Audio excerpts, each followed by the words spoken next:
Welcome to Daddy's Podcast.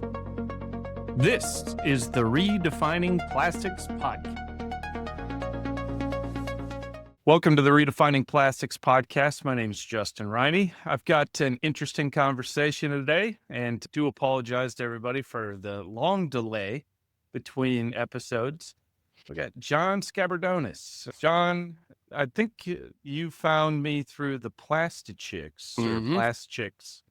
I don't even know how to pronounce that show, and I was on their Plastichicks, and you sent me your newsletter, and I saw your most recent newsletter, and so I was really interested in having this conversation. I was very excited. But John, welcome to the show. Why don't you give the folks that are listening or watching a little bit of your background, who you are and what you do? No worries. By the way, Lindsay and Mercedes are awesome. They are. Plastichicks. Yeah, it was So, fun. John Skabardonis, PhD chemist turned marketer. Technical marketing was the last job I had before I retired from corporate back in August of 25. I'm now doing whatever sounds like fun. And as a result, I just started this little one-man show called Optimist Consulting, which is a lot of talking with startups, a lot of technology, and sometimes I use my plastic background, sometimes I don't.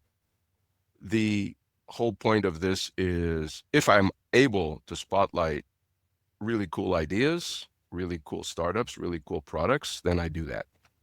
Okay. And if not, I just have fun talking with people. So the reason that we all got connected was, number one, I'm doing all my networking on LinkedIn, and I saw Justin, and I said, I need to be connected with this guy.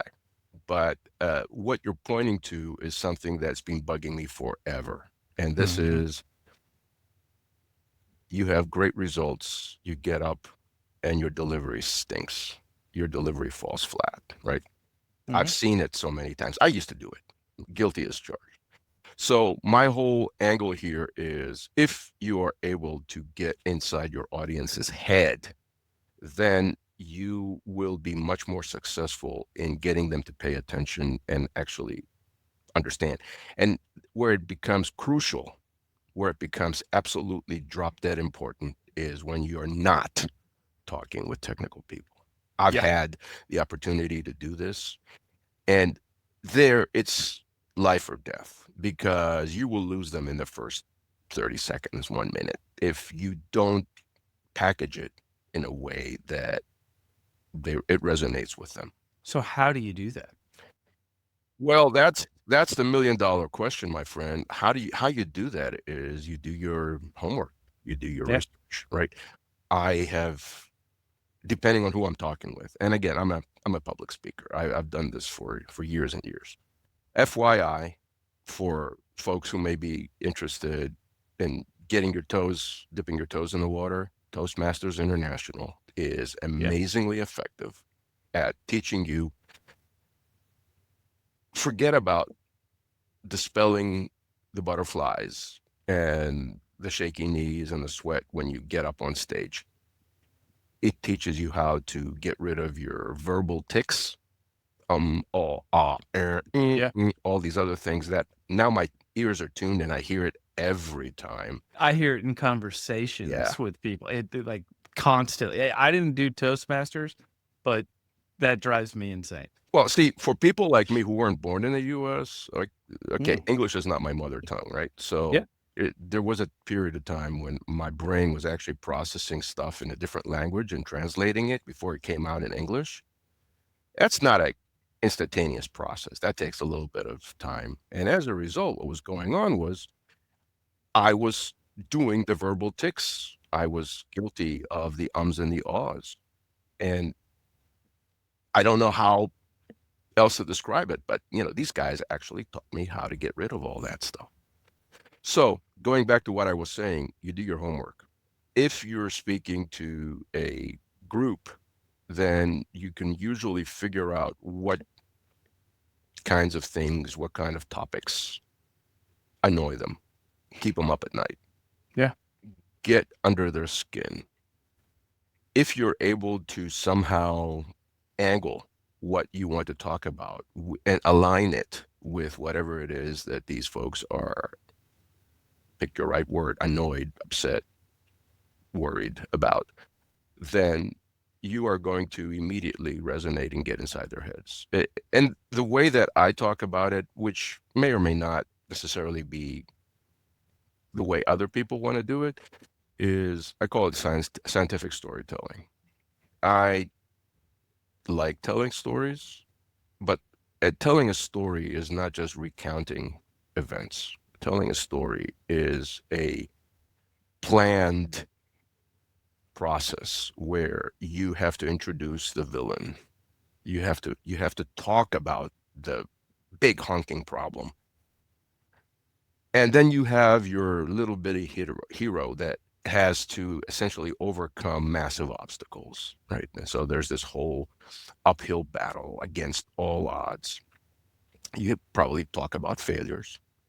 And then you come to the conclusion, the zenith, where the hero overcomes. And that is your solution. That is what will save the day. Now, if you do this properly, and I like to do it quickly, I probably 7-10 minutes max from beginning to end, right? In a typical story. And that's, by the way, what Toastmasters teaches you.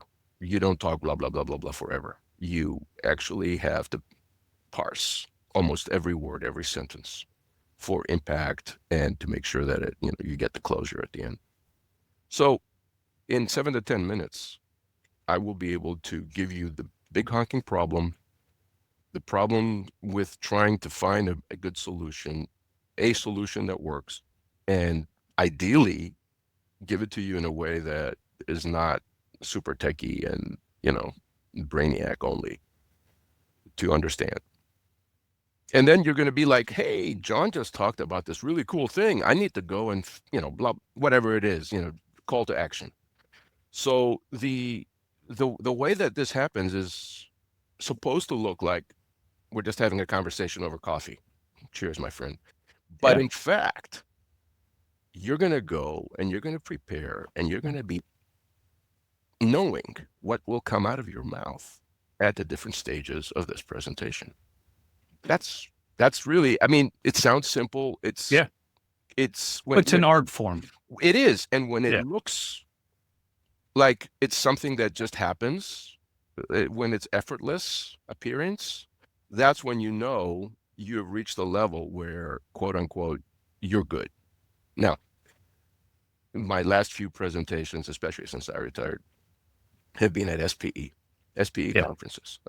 I talked at the Responsible Plastics conference. What did I talk about? I talked about PFAS.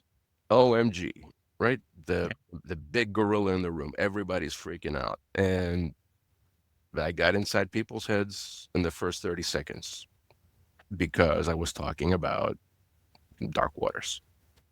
You bring in, so to speak, the enemy. You bring in the tar and feather person, and now all of a sudden everybody in the audience is starting to say, wait a minute, this is not make-believe, this is real.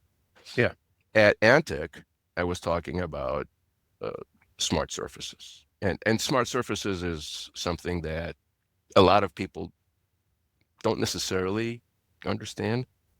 The best way I can describe smart surfaces is an enclosure, and I'm going back to my consumer electronics days with Covestro. Think of a device, and the device has an enclosure to protect all the sensitive stuff inside. But that enclosure is not just a protective cover. That enclosure, if you're creating a smart surface, now has a ton of additional functionalities that you can add. It still stays super thin. It still stays, whatever color, whatever form factor the designers pick. But it's got all these things that ideally are hidden until needed. And that is a totally different dimension of plastics, because plastics can make it possible, but it's not just good old injection molding or rotational molding anymore, right? It's a lot more. Do you have any marketing background at all? No. Yes. What's interesting is, so the main reason why I was so interested in this conversation was not necessarily just public speaking, but it's marketing. Yeah. So in my view, the plastics industry at large, we'll just call it the big plastics industry, not Plastics Industry Association. Let's separate that. But we struggle to tell our story for why plastics. Yeah. Why should plastics exist? We get caught up in the science. We get caught up and we say, our LCA is better. We have a better, we can be recyclable, or we are recyclable, or we're being recycled. And we never talk about, why should we even be here? Right. What is the purpose of our products? Because the big scary, like the PFAS, is people think plastics are killing us. Yeah. And we do such a bad job of telling a story. And that's really what I wanted to talk about is how do we tell the story of our products and why they exist and why they should exist, but also still be open to the conversation that, there may be some downsides, possibly. Well, it has a lot to do with behaviors that are human behaviors is causing all sorts of issues over centuries. But let me give you a quick story, because this is all about stories, right? I love it. This goes back to the early 2000s, early to mid 2000s, and marketing. So here I am working for the largest polycarbonate producer in the world. At the time, it was called Bayer Material Science. Now it's called Covestro. And by the way, number one or number two changes depending on who brings on extra capacity. So, some people might, from Sabic, for example, might say, wait a minute, we're number one. And I work for Splitting hairs. I work for GE Plastics. I'm not necessarily an enemy, but let me just say, at the time, Bayer was number one. So what happened in the early 2000s was some people who were not scientists got totally bent out of shape because they had found out that there was this stuff called BPA. And OMG, BPA is an estrogen type material. It mimics estrogen, and it's found in these plastics called polycarbonate. And it is bad. You don't want it in you. So what did Bayer do? Conservative German company that needs 99.8, 99.9% absolute veracity before they say anything. They went to the science and they said, hey, based on the science, we got parts per million of this stuff left over. Do you understand that it's trapped inside the polymer matrix and it doesn't come out? We're talking about the unreacted BPA, because BPA is a starting material that reacts to create the polycarbonate. And then there's a smidgen that's left unreacted. Well, that wasn't working. That was not registering at all. People don't understand parts per million, billion. And by the way, the lawyers had a term for this group of individuals that we were dealing with. The lawyers called them blogger mommies. Now, I'm not saying this to be dismissive. That is what that's a good representation of who they were. They were people who really cared about their families, who did not have a scientific background, who were very emotional, and who were trying to ban this stuff that was so bad. Now, John and other colleagues decided to try a different tack.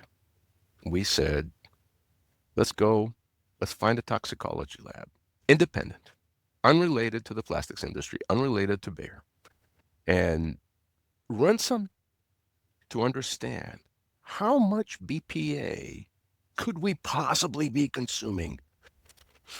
So here we found this toxicology lab.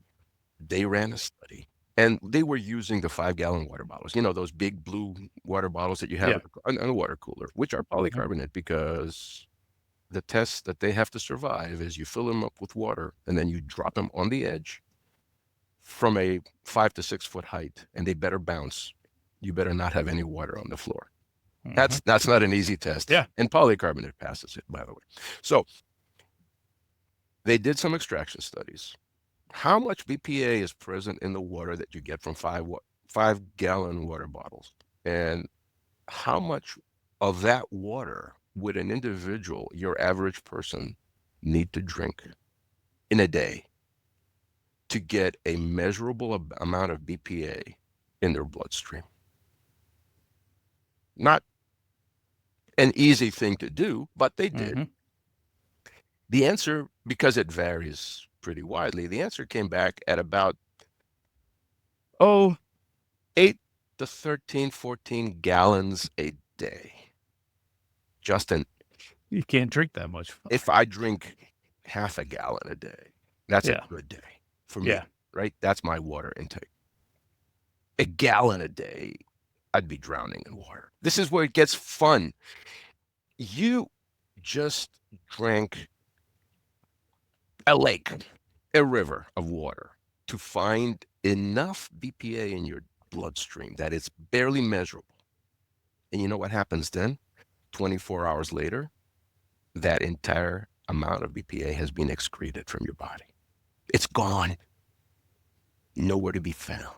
Where's the problem? Number one, you're dealing with a massive quantity that is impossible to actually consume. Number two, you got a 24-hour turnover and it's out. No problem. So that was the story that I and others in the company started telling people. That began resonating. Now you're not talking parts per million. Now you're talking about something that you can wrap your head around. The problem was, and I say this tongue in cheek, the lawyers, very conservative lawyers, decided that it was risky. It was still risky. Yeah. And as a result, and this, I'm talking about history now, as a result, Bayer abandoned the water bottle market, not the 5-gallon water bottles, the reusable water bottles, the ones that people have, sport bottles, or also baby bottles. Yeah. There was a lot of polycarbonate in baby bottles. So all of those markets were abandoned because they were deemed too risky. And other companies came in using fear marketing, by the way. There's that term that a lot of people may or may not have heard. Fear marketing is something that the National Plastics Association says you should not use. If you're a plastics producer, you should not say free of. Yeah. Right? But here there was a competitor, there was a competitive plastic that was coming out and saying, my material is BPA free. Well, no kidding, Sherlock. It never had BPA in it to begin with. Right. Why would it have BPA? But you know what? It's great because you're speaking to people's fear. It's catchy. And lo and behold, it's getting used. It's not great, though, because now everybody thinks that BPA is in all plastics unless it says BPA free. So I'm going to say it, the polypropylene industry screwed the rest of the plastics industry by using fear marketing, by saying BPA free, because the amount of times I've seen Beyond Plastics say that all plastics have BPA in them is insane. And it's because of the stupidity and the short-term thinking of the marketing departments in multiple olefin companies. Well, they have lots of money. I mean, they did. Now they're going to lose money. Exactly. I mean, this is when the boomerang comes and hits you over the head again. And the same thing goes for phthalates, and the same thing goes for, I don't know, bromine and whatever else evil you may have lurking inside. And now, of course, we have PFAS. Now, PFAS is more complicated. I'm no longer working at Covestro. I'm no longer working for plastics companies. And I have a lot of experience, and I'm a chemist, unfortunately. So I'm actually a surfactant chemist, which is exactly where PFAS comes into play, because the PFAS of concern, let's call it, is PFOA, the octanoic, the C8.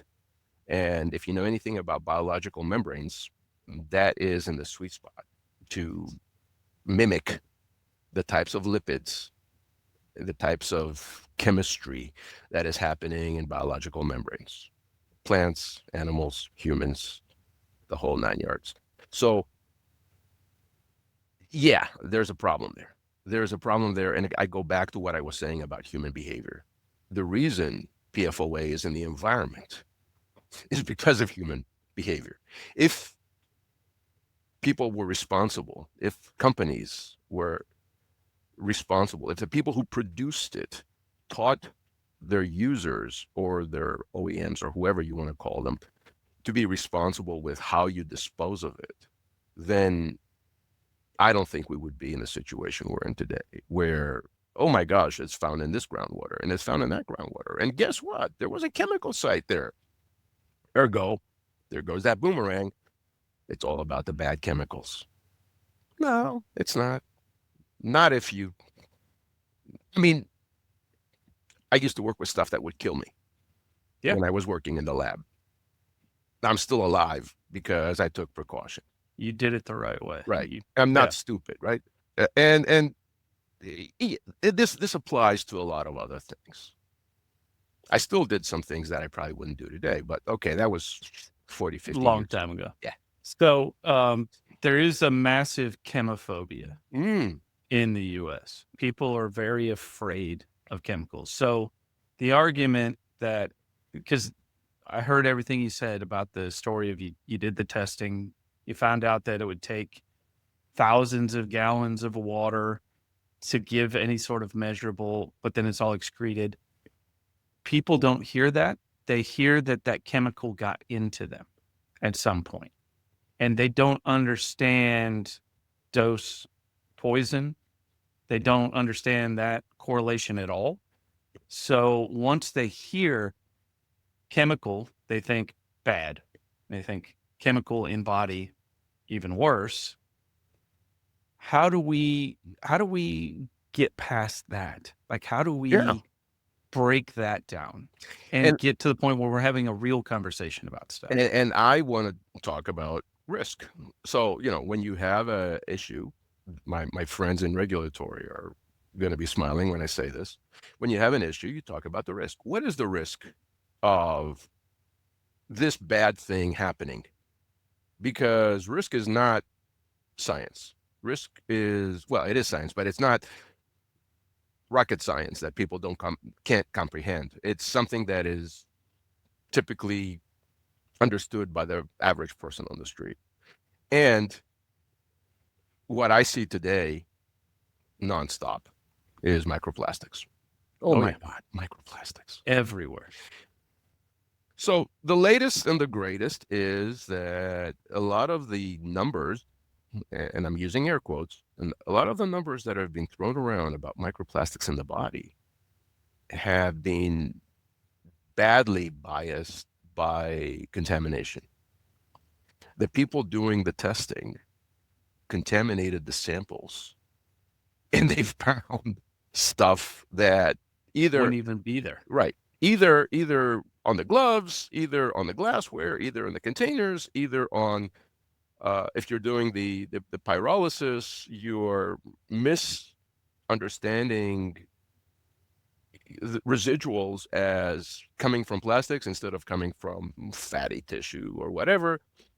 There were errors that, yes, they're trying to arrive at a more accurate number nowadays as they're working the research, but those errors have not been dispelled. And typically, again, fear marketing. In my days in marketing communication, so I told you I'm a chemist by training. I moved into marketing, and then I moved into marketing communications and public speaking and video and social media and all sorts of other stuff. And when I was entering marketing communications, there was this one guy that I was working with who was a newspaper reporter. And what he used to say was, human nature means that if it bleeds, it leads. Yeah. And so, circling back to what we were just talking about, if you can create a headline that sounds like it's tragic, like the end is near, like, oh my God, we're all going to die, people will consume it in whatever form you distribute it, be it video, be it text, be it, whatever, podcasts. So the quick and easy answer to your question is, what are we doing today? Is probably not a bad idea. If we are having a discussion without getting nerdy and scientific about, is this real? Or are we getting bent out of shape over something that we shouldn't? I feel the good news, I was at NPE in 24. Now, NPE hadn't happened because of COVID. Yeah. In the interim in 21. So what happened was it had been 18 and then it was 24, 6 years. And all of a sudden, there was a very palpable shift at NPE by just about everybody present who was talking about circularity. Why? Because plastics are bad and they're floating in the ocean, damn it. And I don't know if I'm able to say that on whatever you want to say. And why in the world isn't the plastics industry doing more? Right. So who was spearheading NPE at the time, of course, was Plastics, the plastics industry organization. Fast forward to 27. Now you have SPE and Plastics not working out of sync, but actually working in unison. So I'm hopeful that there will be more advocacy. There will be more people that are getting in front of cameras and microphones or having their names in text who will be saying things like we're just discussing and defending plastics. Yeah. And explaining how impossible it is to substitute plastics with, let's call them, more natural materials, even though I don't think of glass and stone and steel as more natural than plastics, but some people do. Yeah. Right. And my favorite example is this phone that is my little supercomputer in my pocket. Yeah, good luck trying to get rid of doesn't plastics. Exist without plastics. Right. And so I guess I want to wrap this back to the blogger mommies. And that sounds dismissive, but it's not. It's the people that are making the purchasing decisions in most households are mothers. Yes. Right. Moms are going to the grocery store and they're the ones that are seeing a lot of this outrage in social media about microplastics. It's this echo chamber.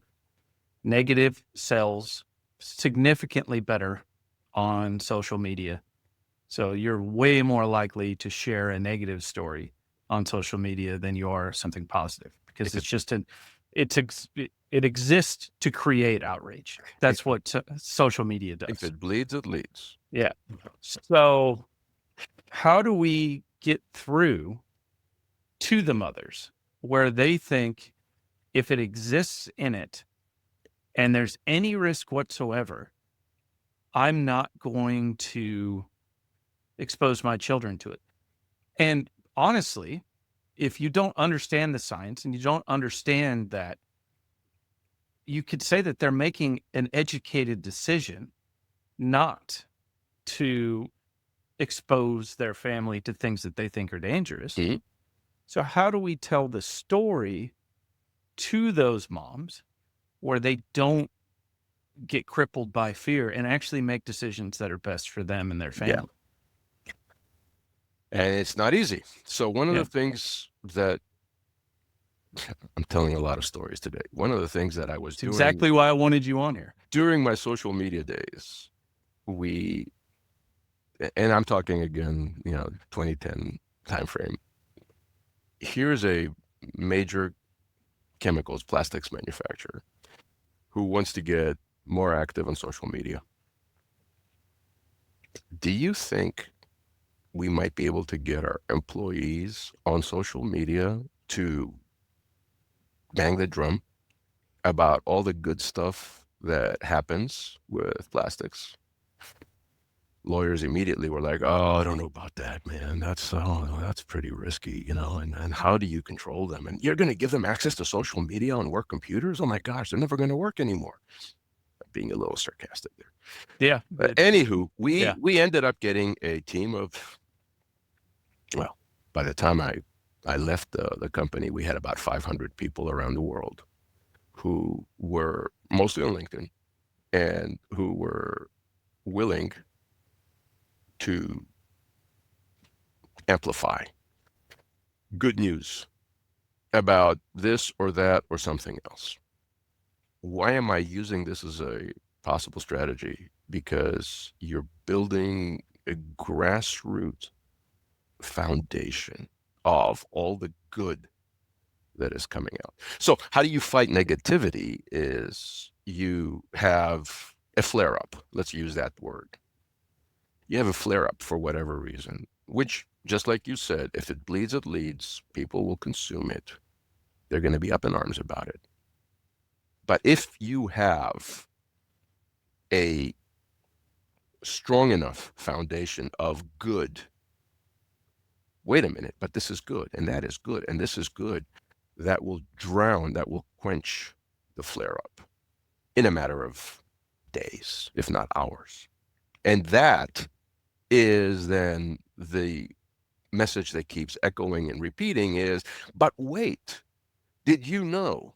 So I'm sure there's a campaign, I don't remember the exact word or term that they use for the campaign, but plastics make it possible is the one that comes to mind. Is if you have hundreds of stories about how plastics makes this possible, and it's, again, targeted at your average Jane on the street, not your PhD chemists, that is something that they can wrap their head around. That is something that they can then say, wait a minute, maybe this crazy story that I heard or read or Facebook or whatever isn't exactly true.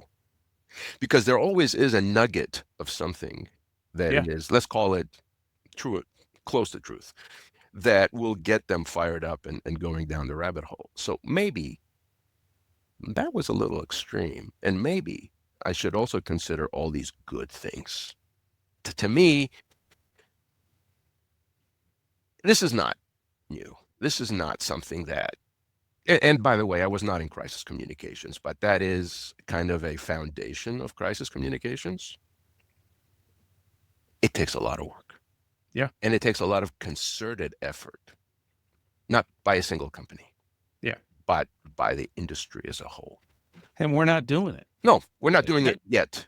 Yeah. And I think the plastics make it possible and all that stuff. The recycling is real. All of those are great efforts. Don't get me wrong. But I think they're mistargeted. I think they are mostly on LinkedIn, and your average mom is on TikTok and YouTube, Instagram, YouTube, sometimes Facebook, depending on generation. Mm-hmm. And that's where a lot of this hysteria is spreading.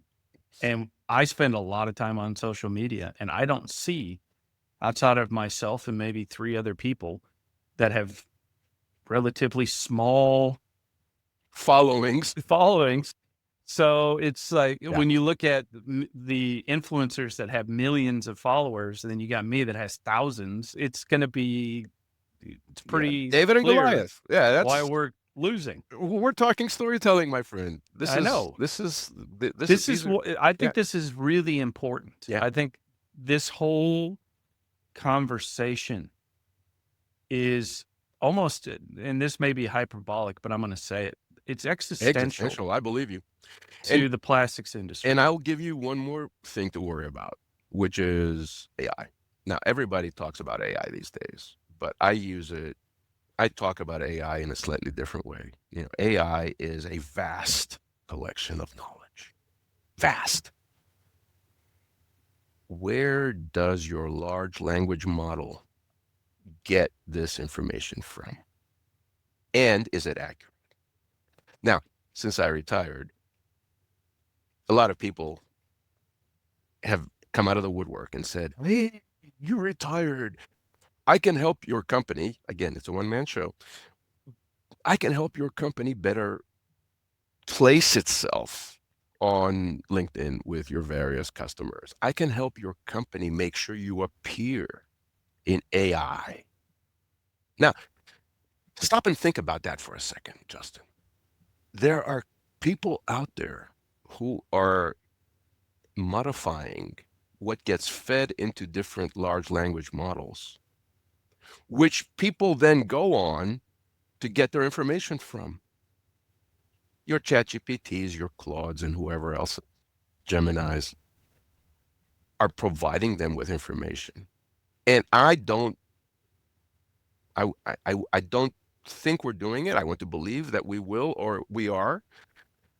We as a plastics industry should be very focused on making sure that those data sources, let's call them, are accurate and up to date.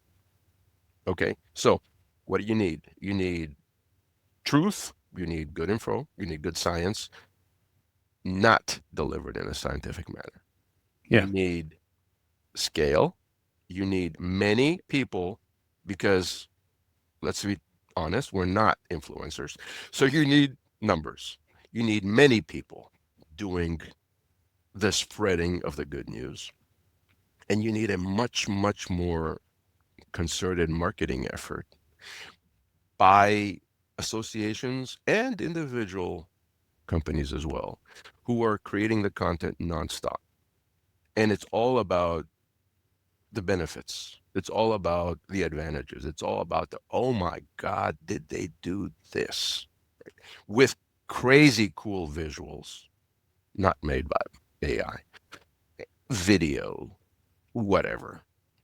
And you need people who are absolutely, because you use the word existential, I'm going to say this. You are going to get up there and you're going to be emotional and you're going to be talking about saving your job.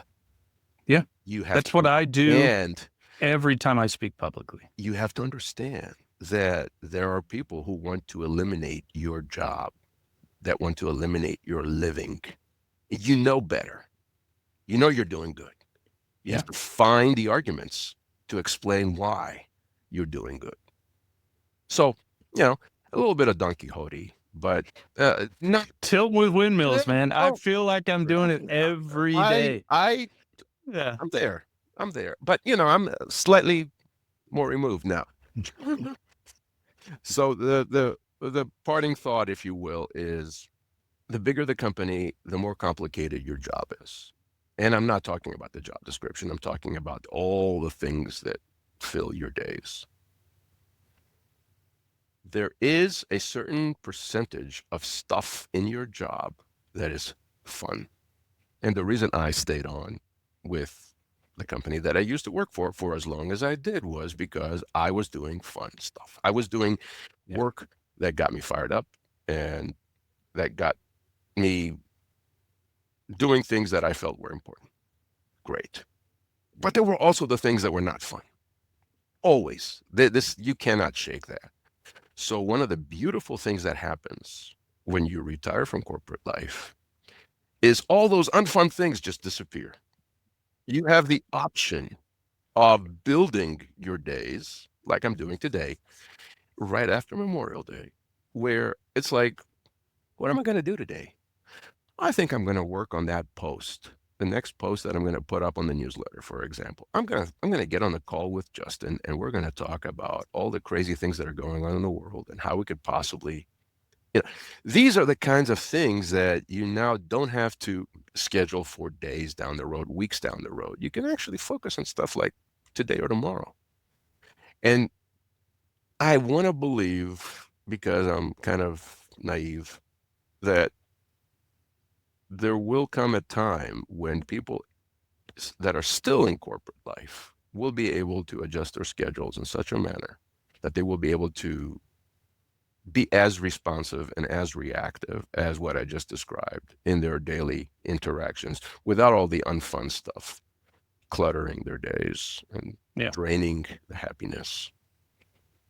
Ooh, I got I heavy. like this utopia you speak Yeah, of. well, listen, again, I'm gonna point to AI and AI for good. And I'm an old guy. I'm definitely a digital immigrant. Okay. I did not grow up with these things, but I'm a firm believer in using the tools that are available. And if you see what AI agents, let's call them, can make possible, you do it right, and you don't break rules within the corporation, you have to be conscious of that. You should be able to create a little bit more free space for thinking, for focusing on the stuff that every one of us has their different definition, but we consider them fun. Right. And so again, maybe I'm naive, but I want to believe that that's coming. I hope so. We connected originally through Plastics, but then I got really interested when I started reading your newsletter. How do people get it? How do people contact you to get connected to get access to that? Yeah, it's very easy. You go on LinkedIn and you type Tech Nuggets. So the intent with Tech Nuggets was, as I said earlier, technology that gets me, John, fired up. And it's in bite size. Yeah, which is why I like my it, marketing honestly. communications colleagues used to call it snackable content. Yeah. There's a lot of terms that people smile when I throw them out, but the intent there is, don't make it super complicated. If it's something that I get excited about, I'll write about it, and then if you like it, you can subscribe, or you can drop me.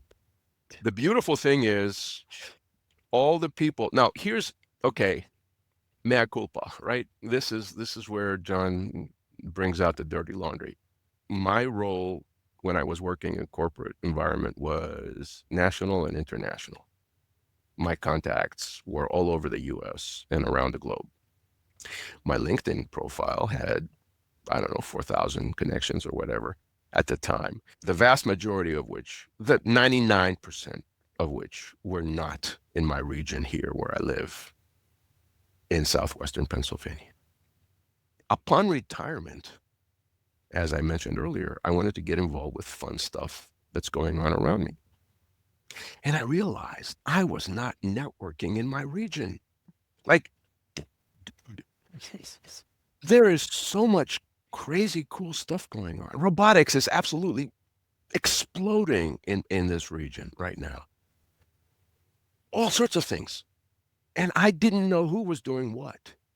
So I've actually spent the last 6 months networking, and I added about 1,500 new connections. But the bottom line is, in my region, there is such a plethora. There is such a groundswell of technology, even though it might be considered as old industrial, Rust Belt, blah, blah, all the acronyms and the adjectives that people use about has-been type areas. There is so much crazy cool stuff going on. And why am I saying this? Because those are the catalysts. Those are the ideas that trigger the posts that catch your attention. Yeah. The first one that you sent me after the podcast published was the e-waste. Yeah. And e-waste is a big issue. And E-waste, growing e-waste recycling in the US, it's happening. There are companies coming from Europe to the US to do more of it, but we need to do even more of it. We need to be better at it. And so what you're talking about are topical things that matter to me. And so if you're in the recycling industry, or you care about recycling, or you care about plastics, I'm going to give you a shout out that people should be reading, because when you say nuggets and bite size, it truly is that. Yeah, it takes less than 5 minutes to read it. I aim for 2 to 3 minutes. Yeah. But speaking of e-waste and recyclers, there's a story coming up. There's a post coming up. I'm working on it. I'm trying to get everybody to bless it from their corporate side, which is talking about an American company that is in that area, and they're doing things right. Yeah, they're not in my region, they're 500, 600 miles away, but still I feel it's a story worth telling. And if the planets line up, maybe I'll get a major consumer electronics OEM to agree to a story as well, but that's a little harder. It's a longer slog. Yeah, it is. Why don't you give a little shout out for SPE too? Like SPE, yeah. Like a elevator pitch to an engineer out there. SPE, why in the bleep should you join SPE? Because what we said earlier is what SPE and plastics now combined will be doing, which is fighting for your job, fighting for your future. And SPE will give your average engineer a number of things. Number one, of course, there's the technical conferences, there's the content, there's stuff that gets your intellect clicking. Number two, you should be finding stories, good stories that you can talk about plastics. And it doesn't necessarily have to be in the plastics industry vertical that you're involved in, be it olefins, be it carbonate, be it whatever. But also, SPE, I feel, is going to be a great opportunity for mentoring. And if you are, let's say, starting the 5 years, 10 years into your role, you will benefit from a mentor. I've done it. I've been a mentor for a variety of folks through plastics, not through SPE, but again, we're combined now. Number one, I find it interesting because I'm learning things that I didn't know about other plastics industry verticals, but also I hope I am actually providing a little bit of wisdom to the folks that I'm mentoring. And they're not shy about telling me, hey, you're full of it, or hey, I like that. Now, where it gets even more fun is looking to the future. We started this discussion talking about Lindsay and Mercedes and Plastic Chicks. Translate that into video form. And they've done a few, by the way. Mm-hmm. Translate that into video form and create lots of content.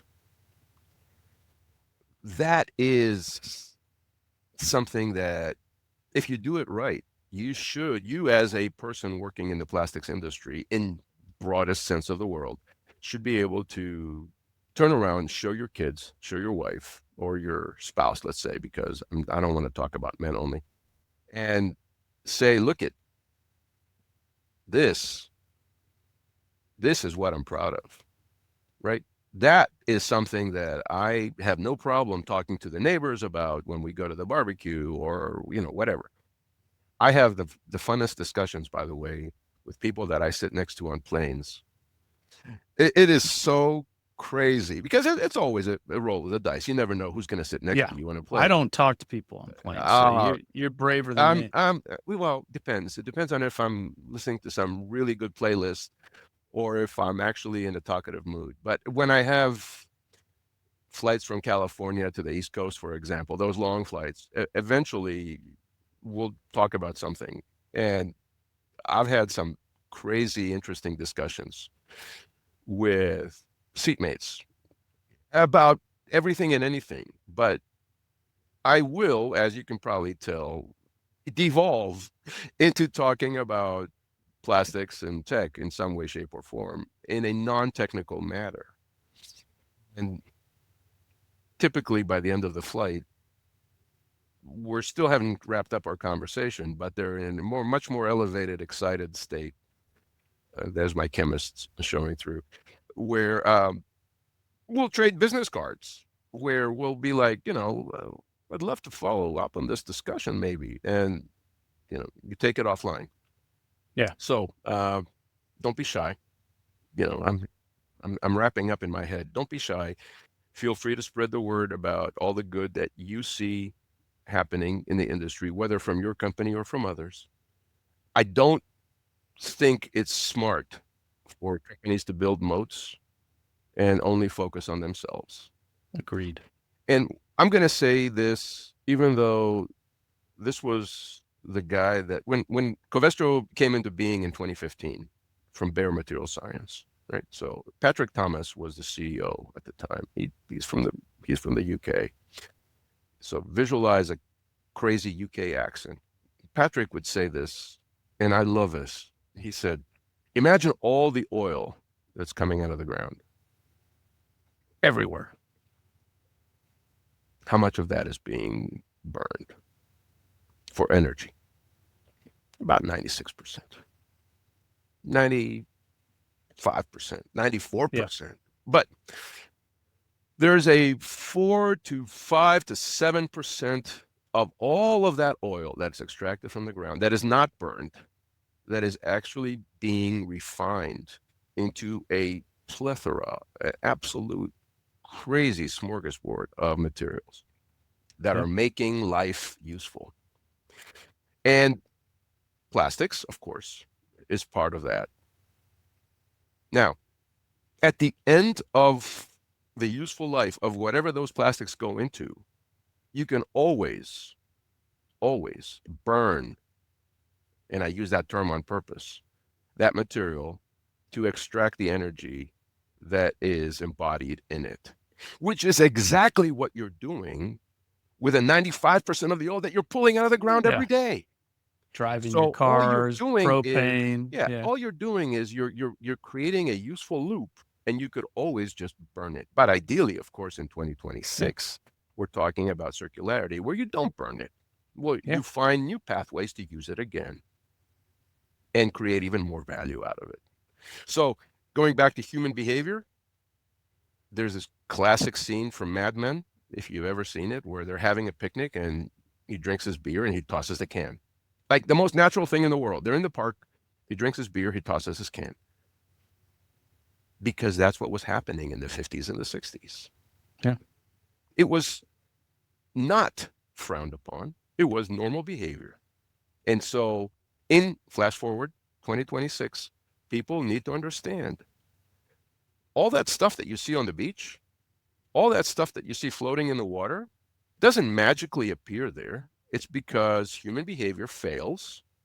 And that stuff that's supposed to be segregated, collected, reused, whatever, finds its way in places where it should not be. And now it bothers you.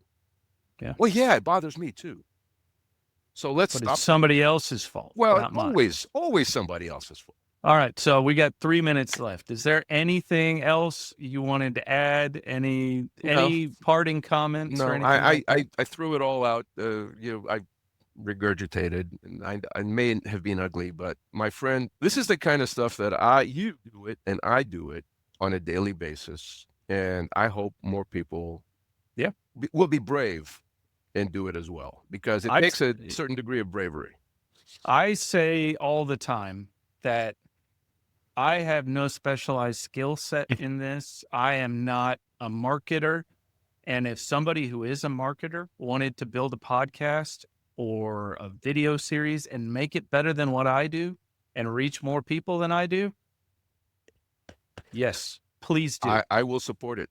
And I will say this as a, again, not born here. English isn't my native tongue, but the term a rising tide, the rising tide lifts all ships, or whatever the word is. The mentality has to be that the plastics industry as a whole is getting close to an existential crisis. It's not as dramatic as it sounds. It's not going to happen tomorrow, but the lethality of the barbs that are slung at the plastics industry is not going to get better. It's going to get worse. So the defense has to be it has to be all hands on deck, and it has to be every man and woman in the plastics industry turning around and saying, but wait, we're doing all of these great things. There are certain polymers that I would say are pretty close on the existential scale. There are others that are like, hey, we've got this polymer human shield in front of us. It's a niche. Yeah. But eventually it's coming your direction too. But anyway, John Skabardonis, we are out of time. I really appreciate it. I'm easy to find on LinkedIn. If anybody wants to connect, please find me on LinkedIn, and that's where you also find Tech Nuggets. Thank you, Justin. I highly recommend it. But this has been the Redefining Plastics podcast. If you want to learn more about the plastics industry, recycling, check out these other videos. Please like and subscribe.